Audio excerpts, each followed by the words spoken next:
শুনে যান শেখ আহমদুল্লাহ কি বলতেছে। তো আমার বক্তব্য হচ্ছে গিয়া জাতীয় সঙ্গীত নিয়ে সে কি বলতেছে আগে শুনে আসি, তারপরে আমি বলতেছি। যে রবীন্দ্রনাথের লেখা এই গানটি বাংলাদেশের জন্মেরও আরো বহু আগে তিনি লিখেছেন। এই গীতটা মূলত বাংলাদেশকে কেন্দ্র করে লেখা হয়নি। বাংলাদেশকে কেন্দ্র করে যেটা লেখা হয়নি সেটা কেন বাংলাদেশের জাতীয় সঙ্গীত হতে যাবে? যেই গীতের মধ্যে কোথাও বাংলাদেশ শব্দটাই নেই, সে গীত কিভাবে এদেশের জাতীয় সঙ্গীত হতে পারে? আমাদের দেশের জাতীয় সঙ্গীত পরিবর্তন করার জন্য অনেক গীত আছে। আপনারা জানেন যে রবীন্দ্রনাথের লেখা এই গানটি বাংলাদেশের জন্মেরও আরো বহু আগে তিনি লিখেছেন।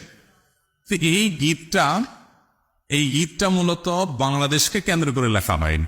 বাংলাদেশকে কেন্দ্র করে যেটা লেখা হয়নি সেটা কেন বাংলাদেশের জাতীয় সঙ্গীত হতে যাবে? এটা একটি বিষয়। আরেকটা বিষয় হলো, যেই গীতের মধ্যে কোথাও বাংলাদেশ শব্দটাই নেই, সে গীত কিভাবে এদেশের জাতীয় সঙ্গীত হতে পারে? বিদায়।